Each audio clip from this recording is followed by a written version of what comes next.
welcome back to Deva Maheswari Channel. Jadi hari ini aku akan menjelaskan kepada kalian yang di sana materi mengenai sistem ekskresi pada organ ginjal atau biasa disebut sebagai nefrologi ya. Oke, jadi pertama-tama aku akan menjelaskan struktur ginjal dulu. Nah, struktur ginjal itu teman-teman terdiri dari 3 lapisan ya. Lapisan yang pertama itu adalah lapisan korteks, yaitu tempat pembuatan urin hasil penyaringan.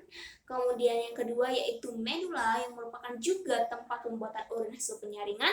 Dan yang ketiga itu pelvis renalis yang merupakan tempat penampungan sementara urin. Jadi kalau teman-teman melihat gambarnya itu seperti ini ya. Maaf gambarnya nggak terlalu bagus. Nah, ini teman-teman, yang kuning ini adalah korteks. Kemudian yang biru ini adalah medula. Bisa dilihat seperti biji-biji itu ya. Kemudian yang merah ini, yang pink, di dalam ini adalah pelvis renalis. Tempat menampung urin sementara. Oke, itu tadi struktur lapisan ginjal. Tapi sebenarnya yang tidak kalah penting dari ginjal ini sebenarnya adalah nefron. Nah, teman-teman tahu tidak kalau jumlah nefron dalam ginjal itu bisa sampai 1 juta. Itulah mengapa ginjal dapat menyaring darah sehingga bisa menjadi urin. Ya. Jadi nggak usah lama-lama, langsung aja kita check it out. So guys, jadi kita mulai bahas tentang nefron. Nah, nefron itu sebenarnya kalau di sini aku akan menjelaskannya menjadi 2. Yang pertama itu bagian terkecilnya dulu, yang utama yaitu badan Malpighi. Kemudian yang kedua itu nefron keseluruhan. Oke? Jadi kita akan bahas tentang badan Malpighi dulu. Nah, kita bahas dulu tentang asal mulanya nefron. Jadi nefron ini ada letaknya itu di medula. Nah, jadi kalau teman-teman lihat di dalam biji-biji ini, teman-teman lihat seperti biji ya, segitiga ini, di dalam ini itu ada yang namanya nefron. Nah, nefron ini berfungsi untuk menyaring darah agar bisa menjadi urin. Seperti yang aku udah katain tadi, bahwa nefron itu jumlahnya sangat banyak. Nah, nefron ini terdiri dari sebenarnya ada 2 sih. 2, yang pertama itu keseluruhan, dan yang kedua itu adalah bagian kompleksnya. Nah, supaya tidak bingung bagian kompleksnya dulu ya. Bagian kompleksnya itu adalah badan Malpighi yang terdiri dari glomerulus dan juga capsula Bowman. Teman-teman nggak tahu ya apa itu glomerulus? Atau ada yang sudah tahu? Oke, good. Nah, jadi glomerulus itu yang seperti ini teman-teman. Terdiri dia dari itu pembuluh-pembuluh kapiler. Nah, ini dia glomerulus. Oke. Glomerulus. Ini yang merah ini adalah glomerulus yang terdiri dari pembuluh-pembuluh kapiler yang bentuknya itu menyerupai bola di sini. Nah, dan yang kuning ini adalah kapsula Bowman, yaitu selaput yang berfungsi untuk melindungi atau menyeliputi the glomerulus ini. Oke? Nah, ketika glomerulus dan kapsula Bowman bersatu menghasilkan badan Malpighi. Oke, nggak usah terlalu wow gitu ya. Oke, jadi glomerulus ini kita langsung mau ke fungsinya atau sebentar deh?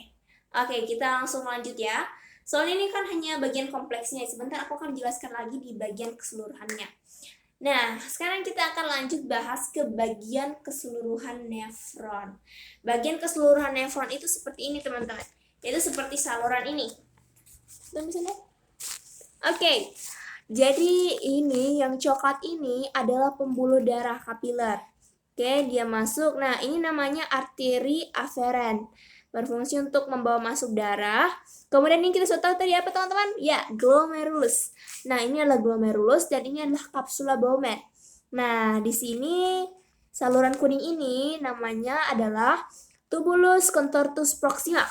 Tubulus itu artinya saluran dan proximal itu artinya dekat. Jadi tubulus contortus proximal atau kita singkat TKP adalah satu saluran yang dekat dengan glomerulus. Oke, supaya lebih mudah lah. Nah, ini adalah tadi ini adalah TKP tubulus contortus proximal, dan ini yang garis ini adalah lengkung Henle. Lengkung Henle, kemudian yang ini, yang hijau ini adalah tubulus contortus distal. Nah, tadi kan tubulus artinya saluran, distal itu artinya jauh. Jadi tubulus contortus distal atau TKD adalah saluran yang jauh dari glomerulus. Oke, kemudian yang pink ini adalah tubulus collectivus. Berasal dari tubulus yang artinya saluran dan collection yang artinya pengumpulan. Jadi tubulus collectivus yaitu saluran yang berfungsi untuk mengumpulkan urin, gitu. Oke, so kita langsung bahas saja fungsi-fungsinya, oke? Nah, jadi aku jelaskan ya melalui gambar. Saya aku nggak punya gambar, teman-teman. Nah, jadi ini arteri aferen ini, atau kita langsung bilang pembuluh kapiler ini, berfungsi dia untuk mengalirkan darah masuk ke glomerulus. Nah, di glomerulus ini darah akan disaring, teman-teman. Jadi fungsi dari glomerulus itu untuk menyaring darah, tepatnya untuk melakukan proses filtrasi. Oh ya, aku mau jelaskan. Ada 3 proses utama dalam perjalanan urin dan memasuki nefron. Yang pertama filtrasi, yang kedua reabsorpsi, dan yang ketiga sekresi. Nah, filtrasi dulu. Proses filtrasi itu dimulai dari pembuluh kapiler masuk ke glomerulus. Di glomerulus itu terjadi penyaringan darah. Nah, penyaringan darah ini menyaring komponen-komponen yang besar. Oh ya, aku mau jelaskan dulu, lupa nih ya. Komponen darah. Kan yang disaring darah. Jadi komponen darah itu yang memiliki zat ekskresi itu terdiri dari apa ya komponen darah? Sel darah merah. Dalam hal ini ya. Kemudian ada protein, glukosa, asam amino. Kemudian ada air, garam mineral, amonia, urea, dan zat ekskresi lainnya. Pada glomerulus ini, di sini, yang disaring itu cuma protein dan sel darah merah yang merupakan molekul besar. Nah, jadi molekul-molekul lainnya itu lolos dia, teman-teman. Dia langsung ke tubulus ini semua. Oke. Nah, jadi kita tahu bahwa di glomerulus itu terjadi proses filtrasi. Nah, jadi menyaring yang namanya protein dan sel darah merah. Kemudian masuk ke kapsula Bowman. Hasil penyaringan itu ditampung di kapsula Bowman, kemudian masuk ke tubulus contortus proximal di sini. Nah, di tubulus contortus proximal ini terjadi yang namanya penyaringan glukosa dan asam amino. Mengapa sih penyaringan glukosa dan asam amino itu harus di TKP ini atau tubulus contortus proximal ini? Karena di tubulus contortus proximal ini terdapat protein khusus yang memang bisa mentransportkan glukosa dan juga asam amino ke pembuluh kapiler. Jadi pada saat proses penyerapan atau reabsorpsi. Nah, ini sudah masuk masa reabsorpsi, sudah masuk ke tubulus ya, teman-teman. Nah, pada saat proses reabsorpsi ini darah itu yang mengandung zat-zat yang masih diperlukan oleh tubuh akan diangkut dan ditransportkan ke pembuluh darah. Nah, ini teman-teman lihat kan, ini jaring-jaring orange ini maksudnya pembuluh darah ya. Mungkin nggak terlalu bagus, tapi ini maksud saya pembuluh darah. Oke, jadi tubulus proximal ini ada penyaringan glukosa dan asam amino. Tapi bukan hanya glukosa dan asam amino saja. Di sini juga bisa disaring yang namanya atau bisa diserap yang namanya air dan juga garam mineral.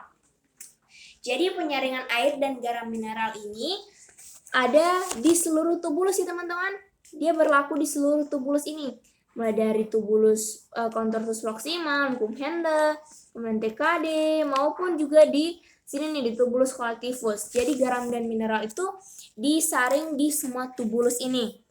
Nah, pada saat tertentu, misalnya pada saat dehidrasi, air itu dia disaringnya di sini, teman-teman. Diserapnya itu di tubulus collectivus, tidak diserap di sini lagi, hanya pada saat dehidrasi. Karena pada saat itu tubuh menghasilkan hormon yang namanya ADH, antidiuretik hormon. Nah, antidiuretik hormon itu menyebabkan air itu diserap di sini di tubulus collectivus sehingga bisa diserap oleh tubuh. Oke? Nah, kemudian Bagaimana dengan urea dan amonia? Urea dan amonia itu tidak diserap teman-teman karena urea dan amonia itu sebenarnya adalah hasil perombakan dari hati, ya, dan dikeluarkan melalui urin. Nah, jadi itu tadi proses reabsorpsi, proses filtrasi di glomerulus, proses reabsorpsi di tubulus, dan proses sekresi yang juga berlangsung di tubulus loh. Nah, itu kan beda. Sebenarnya sekresi itu kebalikan dari reabsorpsi. Reabsorpsi itu adalah suatu proses penyerapan zat-zat yang masih diperlukan tubuh, di mana zat-zat tersebut ditransportasikan ke darah. Tetapi di pembuluh darah. Tetapi pada saat proses sekresi ini malah sebaliknya. Jadi zat-zat yang tidak diperlukan tubuh itu ditransportkan dari pembuluh darah ke tubulus. Dan proses sekresi dan juga reabsorpsi ini berlangsung secara bersamaan. Oke?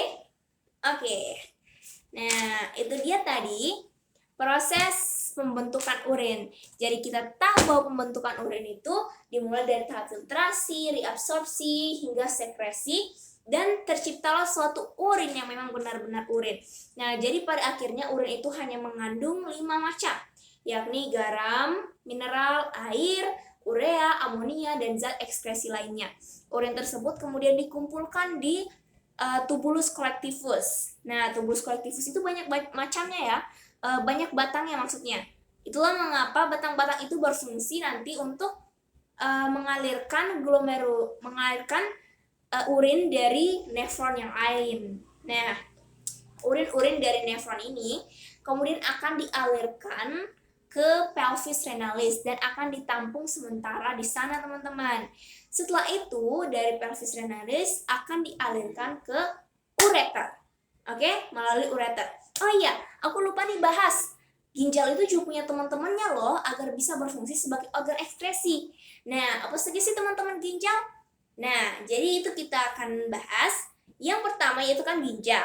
Kemudian yang kedua ureter yang merupakan penghubung antara ginjal dan juga kantung kemih. Nih, aku tunjukkan gambarnya ya teman-teman. Tunggu, sedang mencari. Bisa di skip ya.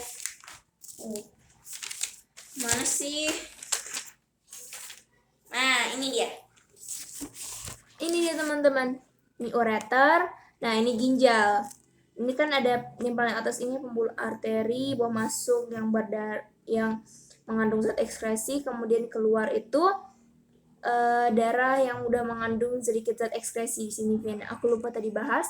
Oke, langsung aja lanjut ke teman-teman ginjal. Nah, di sini ada ginjal. Kemudian di sini ada ureter yang berfungsi sebagai penghubung antara ginjal dan juga kantung kemih. Di sini ada kantung kemih tempat menampung dari urin itu. Kemudian di sini ada uretra. Uretra ini tempat pengeluaran dari urin. Nah, jadi itu tadi kalau kita lihat perjalanan urin itu dia itu dari pelvis renalis, kemudian itu lanjut melalui ureter, kemudian ditampung lagi ke kantong kemih dan dikeluarkan di uretra. Nah, bagi teman-teman nih yang suka nahan-nahan, supaya yang suka nahan kebeletnya ya, itu gak boleh karena bisa merusak yang namanya kantung kemih jika sering dilakukan. Oke? Nah, jadi teman-teman sekarang sudah paham kan sistem ekskresi pada ginjal. Oke, jadi ini adalah part 2 dari video pertama yaitu sistem ekskresi pada organ hati. Nah, itu kan tadi kita kalau di organ hati itu kan yang zat warnanya itu namanya urobilen ya kan? Kan kalau stercobilin itu dia di feses, urobilen itu dia lanjut ke ginjal. Nah, urobilen ini nanti yang mengalir, oke? Melalui pembuluh darah dan memberikan zat warna pada urin. Okay, my friends, I think it's enough for me. Oh ya, don't forget untuk like, comment, dan subscribe. Saya tahu kalau kalian itu nggak pernah nonton video saya sampai habis, tapi saya tetap buat video. Kenapa? Karena making video makes me happy and it's really beneficial for me. And I think it's enough. Thank you very much for your attention. Don't forget to subscribe, like, and comment. See you later. Bye. Oh ya, jangan lupa nonton part 3-nya ya. Dadah.